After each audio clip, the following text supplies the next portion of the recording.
I was 6 months pregnant when my deaf husband spoke for the first time.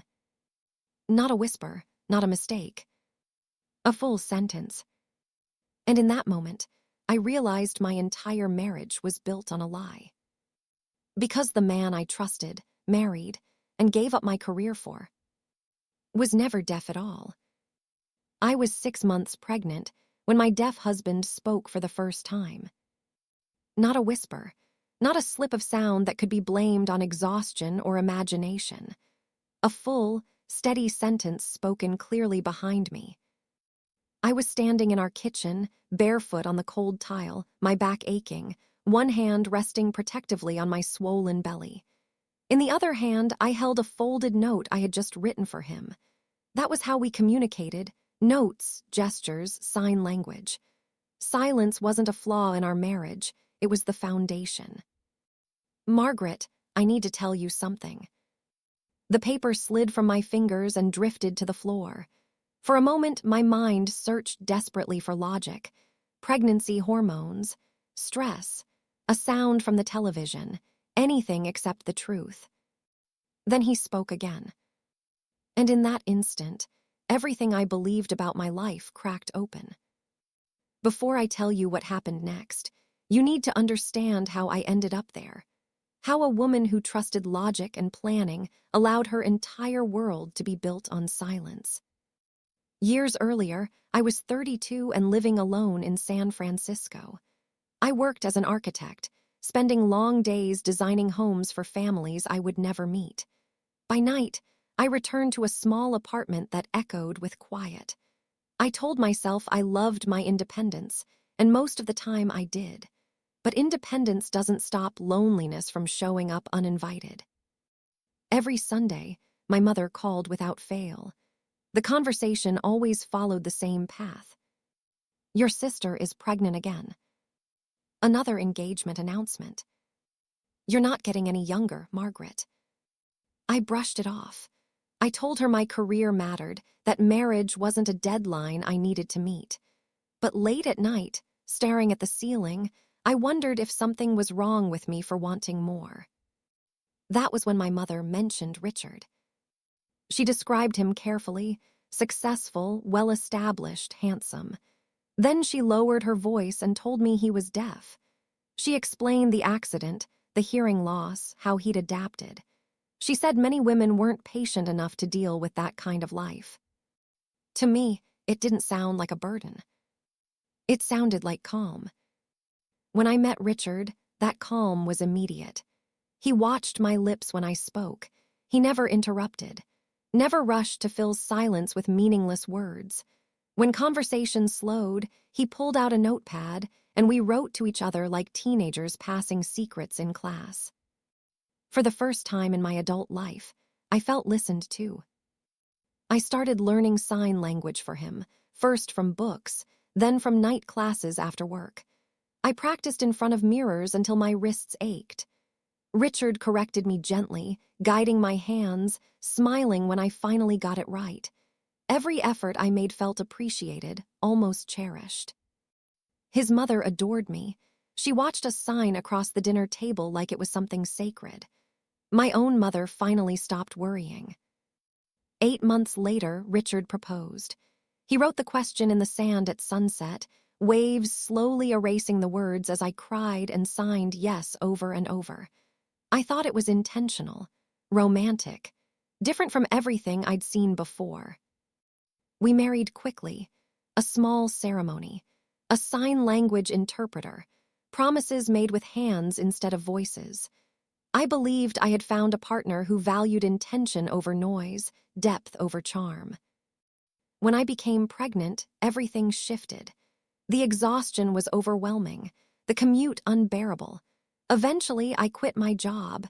Everyone said it made sense. Richard earned more than enough, and his mother praised my choice. My own mother sounded relieved. I told myself it was temporary. What I didn't realize was that I was slowly dismantling the version of myself who could leave. Now I was standing in that kitchen, pregnant, unemployed, financially dependent, holding a note meant for a man I believed could not hear. a man who had just spoken my name. Because what he admitted next wasn't an accident, it was a choice that would change everything. Because what he admitted next wasn't an accident, it was a decision that changed everything. After the shock of hearing his voice, my mind refused to move forward. It scrambled backward instead, replaying moments from our marriage like scenes from a film that suddenly had a new meaning. At the time, everything had felt peaceful, almost unreal in how easy it was. Richard's career was thriving. His company in Silicon Valley was growing faster than either of us had expected, and within a year of our wedding, we moved into a spacious house in Palo Alto. It had a backyard, a guest room, and an office large enough for my drafting table. For the first time, my life looked like the one I had been designing for other people. I told myself I was lucky. Richard never raised his voice. He never argued loudly or slammed doors. Disagreements, when they happened at all, were handled through notes or slow, careful signing. There was no shouting, no cruel words spoken in anger. I mistook the absence of noise for emotional safety. When work became exhausting during my pregnancy, cutting back felt natural. Then one day, quitting altogether felt inevitable. The nausea was constant. My feet ached. Site visits became unbearable. Richard supported the decision without hesitation. His mother praised me openly. "You should focus on your family now," she signed carefully across the dinner table. "That's what matters most." I believed her. Days at home settled into a quiet rhythm. I cooked. I folded laundry. I practiced sign language. Richard worked from his home office, emerging occasionally to kiss my forehead or place his hand gently on my belly when the baby kicked. In those moments, I felt cherished. But looking back, the silence wasn't just calm, it was convenient. Richard never had to explain why he stayed late in his office, never had to justify his moods, never had to engage in difficult conversations I didn't know how to start. If something felt off, I assumed it was my own insecurity talking. I was proud of how much I had adapted. I learned to read his expressions, his habits, the subtle signs of annoyance or affection. I told myself this was what partnership looked like: effort, compromise, patience. There were moments that should have unsettled me. Like how he always seemed to know when the doorbell rang, even before I moved. Or how he reacted instantly to sounds I hadn't registered yet. Once, late at night, I dropped a pan in the kitchen and he turned around so quickly I laughed it off. "You felt the vibration," I signed playfully. He smiled and nodded. I accepted every explanation without question, because questioning it would have meant questioning everything. His mother was deeply involved in our lives. Sunday dinners were non-negotiable. She watched us closely, her eyes lingering on my hands as I signed, nodding approvingly whenever I struggled through a sentence. "I'm so grateful you're patient with him," she once wrote on a napkin and slid it across the table. "Not every woman would be willing to live this way." I felt proud, chosen. My own mother echoed the sentiment. She told friends how admirable I was, how mature, how lucky I was to have found such a good man. The pressure wrapped itself around me quietly. I had become the woman everyone approved of, the devoted wife, the expectant mother, the one who finally did things right. So when doubts surfaced, I buried them. Late at night, when Richard slept beside me, I sometimes wondered what our marriage would sound like if he could hear me fully. If he could interrupt, argue, raise his voice. I pushed the thought away, ashamed of it. Silence, I told myself, was better. The pregnancy progressed, and my world grew smaller. My colleagues stopped calling. My drafting tools gathered dust. My days revolved around doctor's appointments and nursery planning. Every major decision flowed through Richard or his mother. I didn't notice how dependent I had become. And then came the evening that shattered the illusion. I was cooking dinner, moving slowly, my back aching. Richard liked routine, and I liked pleasing him. I wrote him a note asking whether he wanted red or white wine, even though I couldn't drink myself. It felt like a small act of normalcy. I held the note over my shoulder, waiting for him to tap my arm. Instead, I heard his voice. Clear, calm, impossible. In that moment, every quiet compromise, every choice I had justified, every piece of myself I had set aside, all of it rushed back at once. Because silence hadn't protected me. It had trapped me. And when he finally explained why he'd broken that silence, I realized this wasn't just a lie, it was a plan. The sound that shattered my life wasn't loud. It was impossible. For a moment after he spoke, neither of us moved. I stood frozen at the stove, my heart pounding so loudly I was sure he could hear it, an absurd thought, considering what had just happened. The kitchen smelled like garlic and olive oil. The clock on the wall ticked steadily. Normal sounds in a moment that no longer felt real.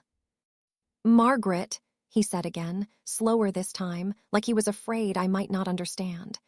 Please, I need you to listen. Listen. The word hit me harder than the sound of his voice. My deaf husband was asking me to listen. I turned to face him. My pregnant belly brushed the counter, grounding me just enough to keep my knees from buckling. His expression was calm, too calm.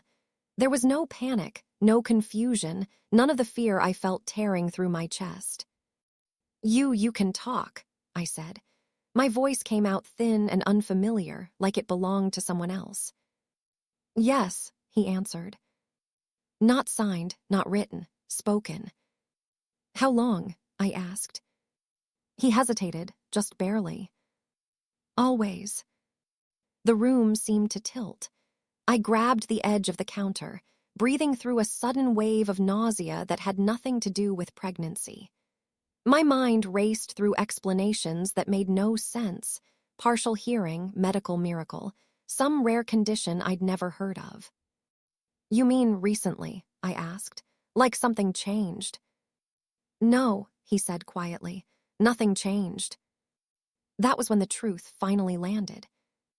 You're not deaf, I whispered. He didn't correct me. He didn't look away. He simply nodded. I was never deaf.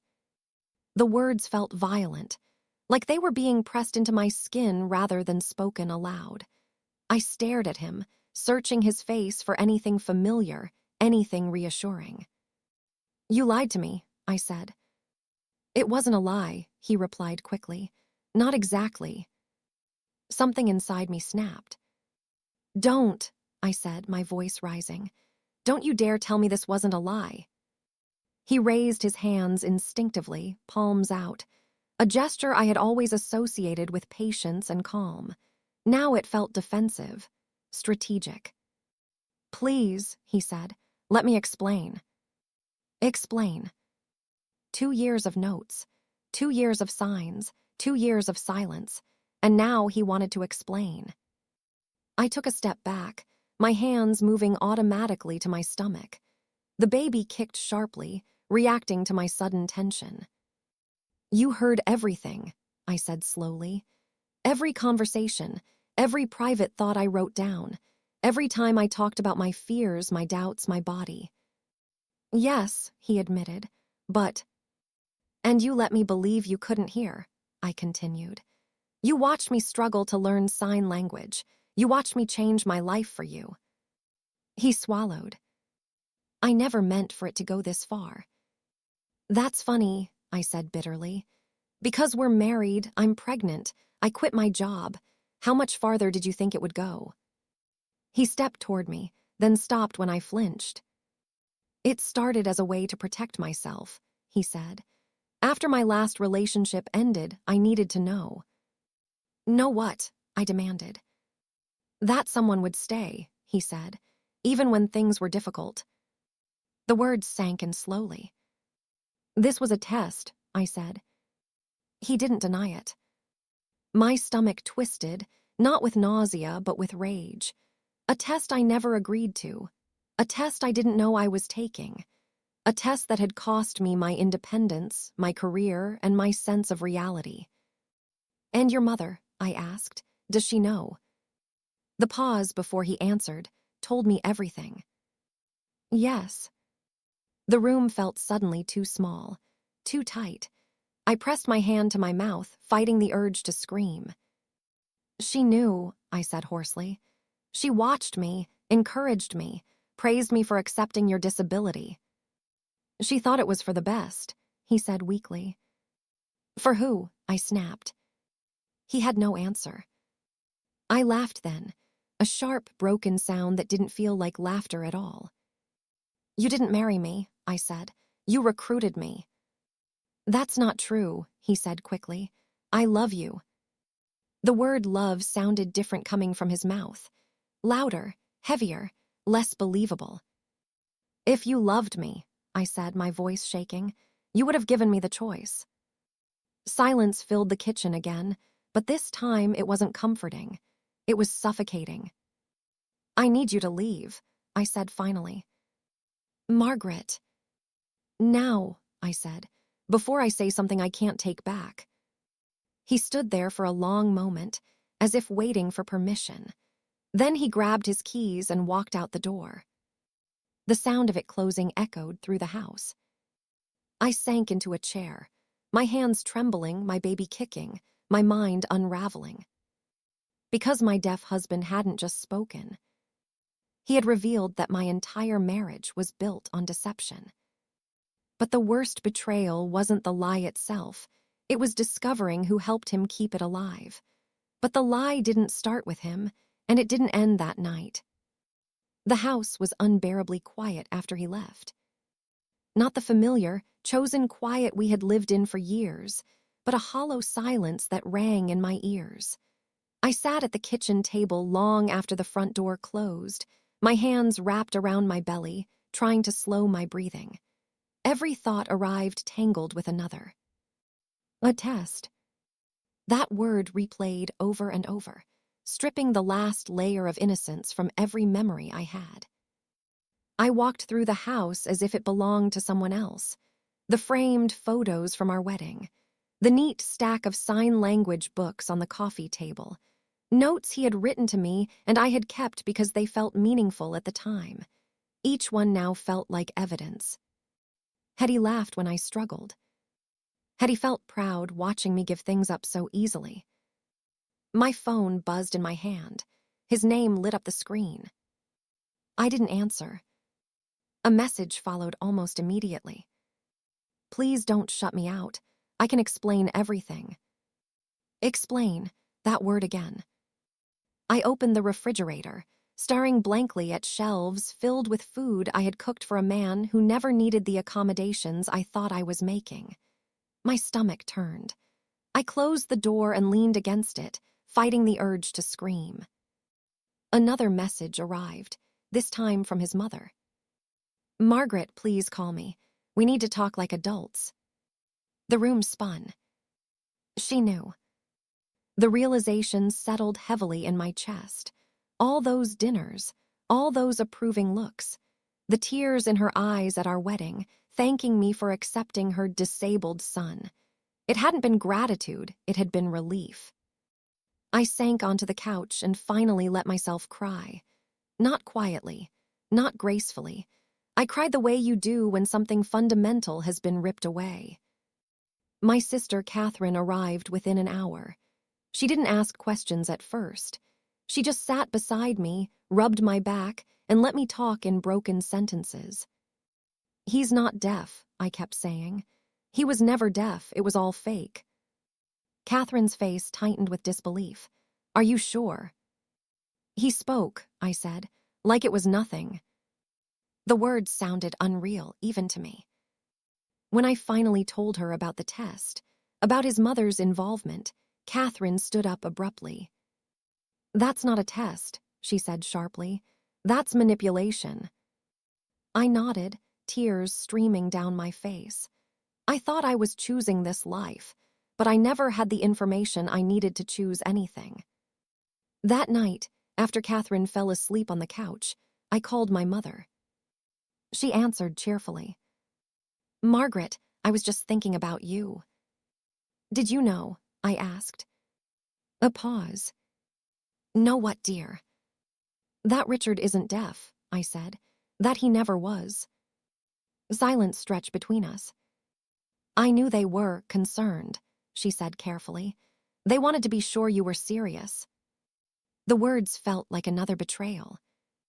You knew, I whispered. You let me believe a lie because you wanted me married. I thought it would be good for you, she insisted. You were lonely, you needed stability. I ended the call without another word.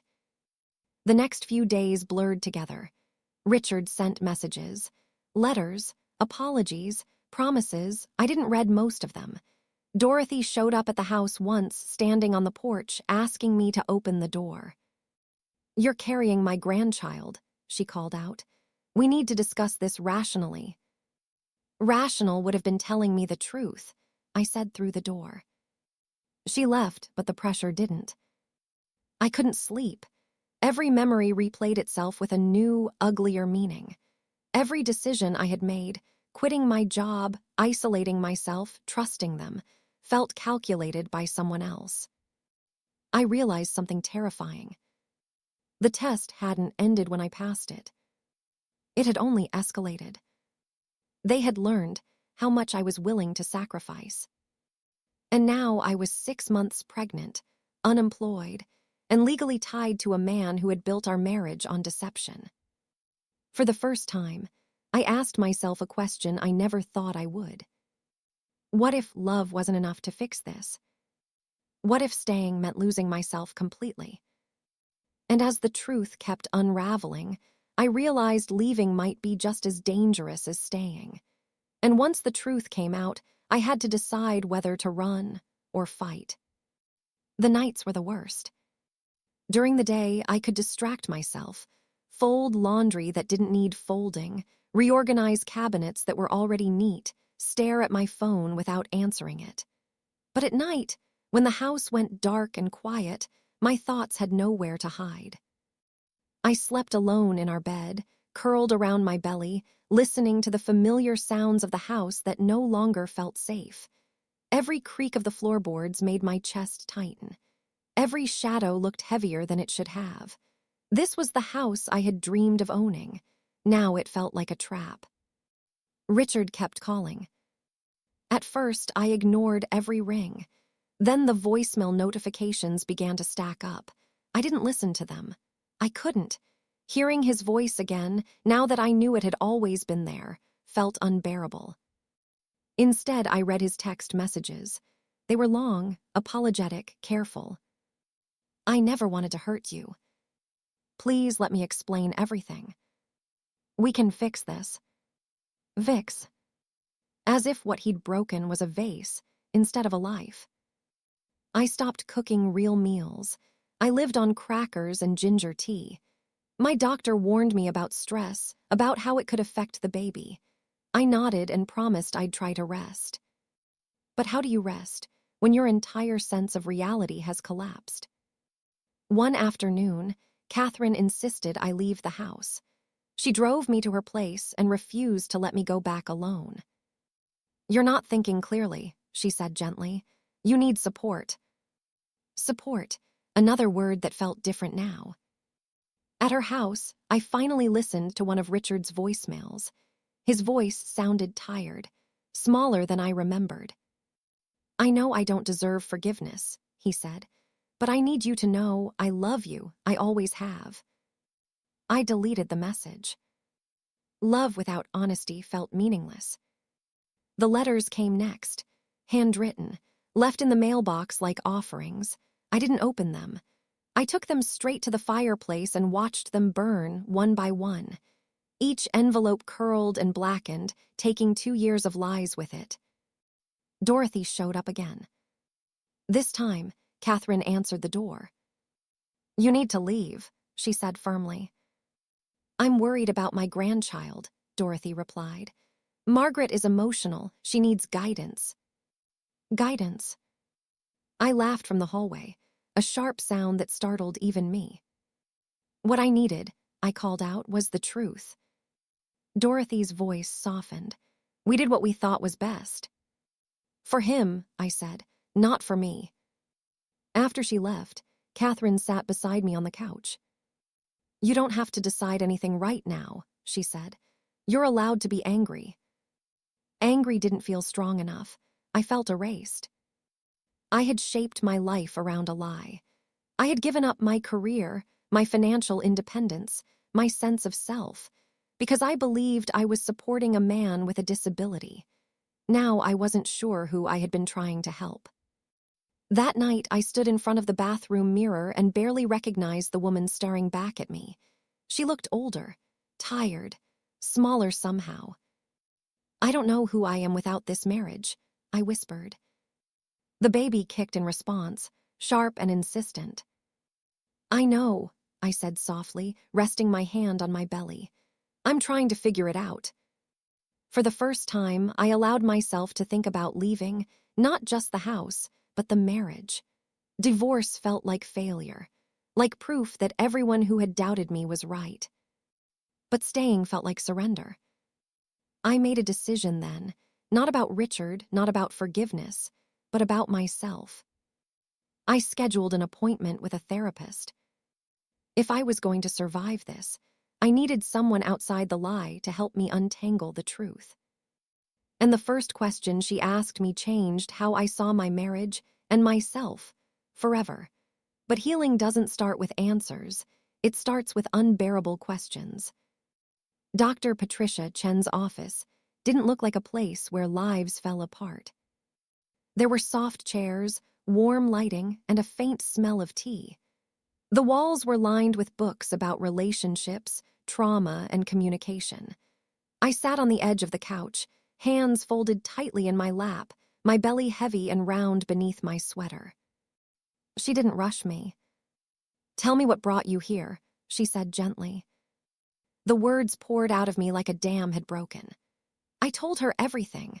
My loneliness before Richard, my mother's pressure, meeting him, learning sign language, quitting my job, the pregnancy, and finally the moment in the kitchen when my deaf husband spoke. I expected shock, anger on my behalf, clear validation. Instead, Dr. Chen listened quietly, occasionally nodding, occasionally asking for clarification. When I finally ran out of breath, she sat back in her chair. That's a profound betrayal, she said calmly. My throat tightened. Hearing it named out loud made it real. He says it was a test, I said bitterly. A way to find someone patient enough to love him. And how did that make you feel? She asked. Like I was a contestant in a game I didn't know I was playing, I replied. Like my consent didn't matter. She nodded. It didn't. You entered the relationship under false pretenses. Relief washed over me. For weeks, I had been questioning myself, wondering if I was overreacting, if pregnancy hormones were making me dramatic. Dr. Chen's words grounded me. But then she leaned forward slightly. I want to ask you something, she said, and I want you to think carefully before answering. I braced myself. During the time you were dating Richard, before you knew the truth, did you love him? Yes, I said immediately. Of course I did. Why? The question caught me off guard. Because he was kind, because he was patient, because he listened. Because he was deaf. The thought startled me. I didn't love him because he was deaf, I said quickly. I'm not suggesting you did, Dr. Chen replied gently. I'm asking you to consider what his deafness represented in the relationship. I frowned, confused. He couldn't interrupt you, she continued.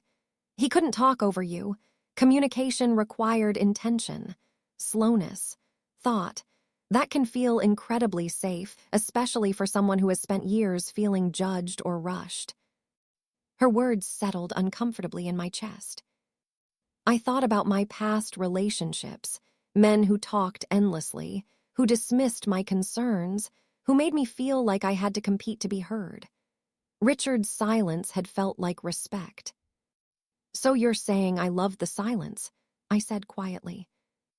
I'm saying you may have loved how you felt within it, she replied. That doesn't excuse his deception, but it may help you understand why this relationship felt so powerful to you. Tears spilled down my face. He still lied, I said.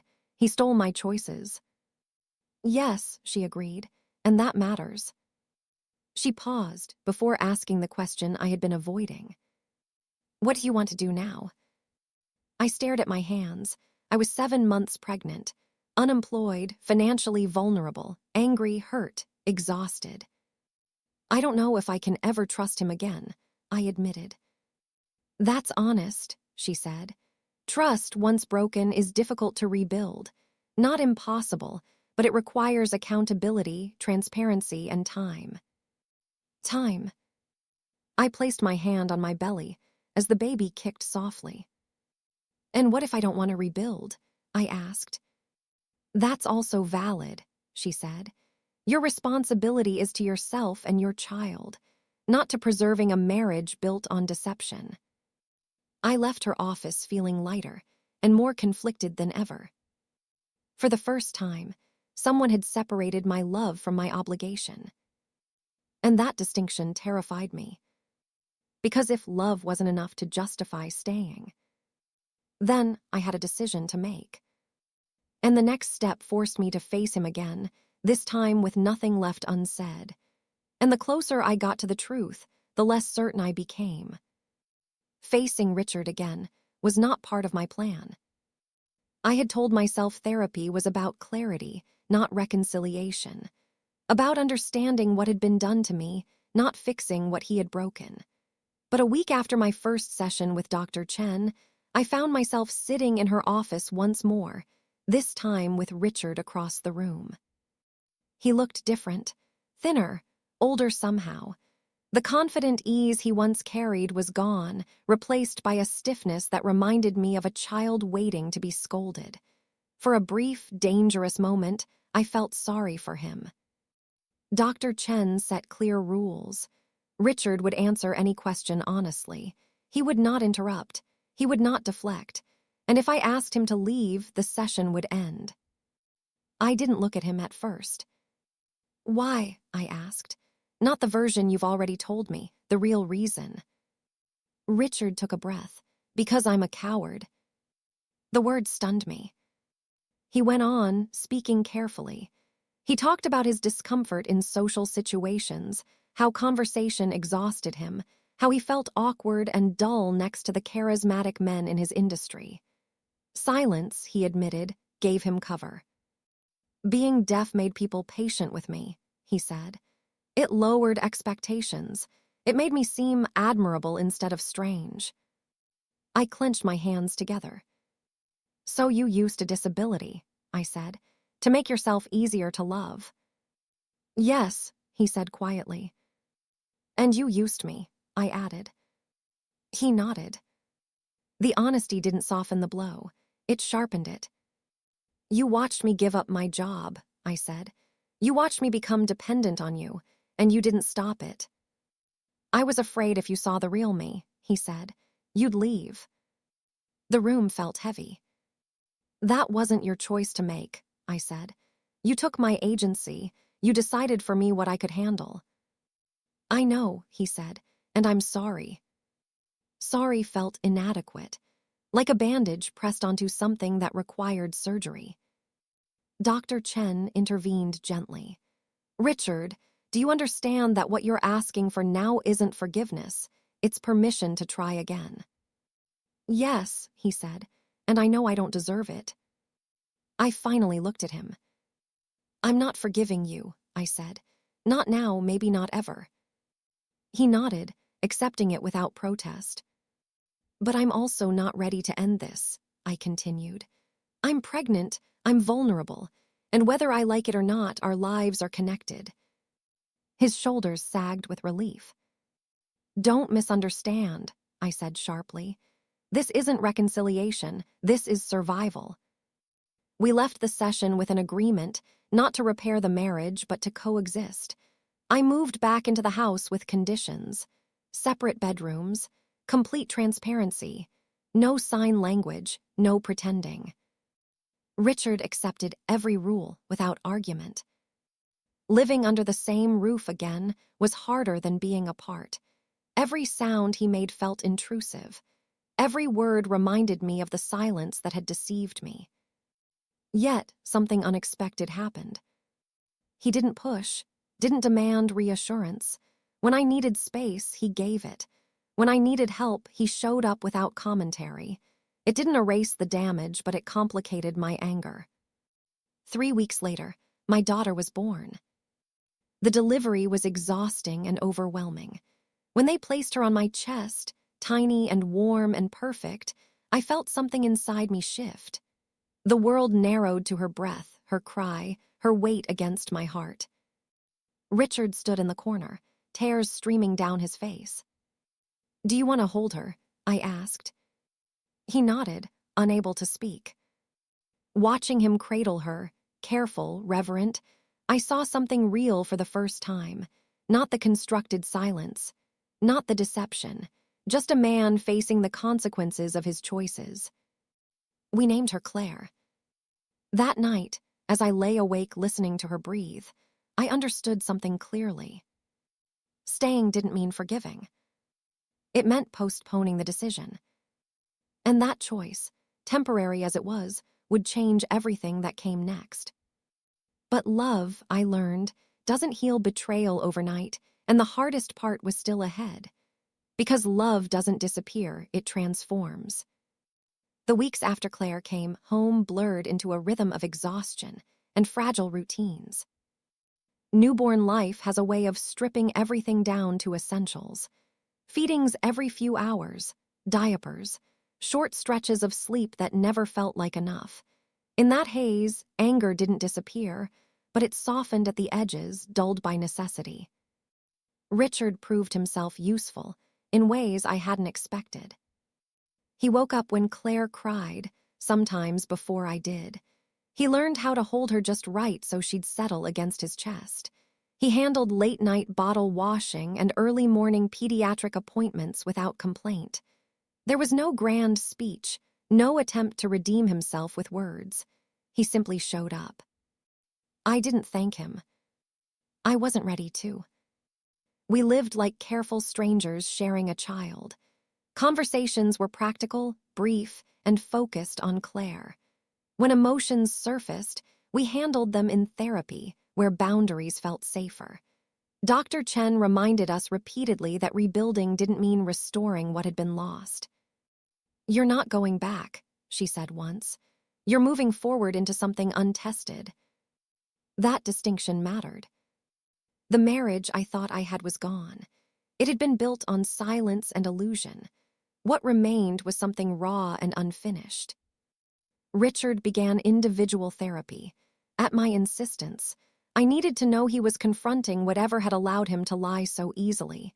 He didn't argue. He went every week. Sometimes he came home quiet, eyes red, retreating into himself. Other times he apologized again, not dramatically, but with specificity. "I shouldn't have let you quit your job," he said one evening. "I benefited from your dependence." The honesty hurt, but it also felt necessary. I returned to small pieces of myself first. Sketching again while Claire slept, reading architecture journals, reconnecting with colleagues I had drifted away from. I wasn't ready to return to work, but I needed to remember who I had been before everything narrowed to survival. Dorothy remained a distant presence. Cards arrived in the mail. Gifts for Claire I didn't open. When she finally asked to meet, I set terms. "This isn't about forgiveness," I told her over coffee months later. "It's about boundaries." She listened, really listened for the first time. She apologized without justifying herself. It didn't erase the past, but it shifted the future. Richard and I talked more than we ever had before. Not about logistics or notes or signs, but about fears, about resentment, about the years we both spent pretending to be someone else. Some conversations ended in tears. Others ended in silence that was chosen, not imposed.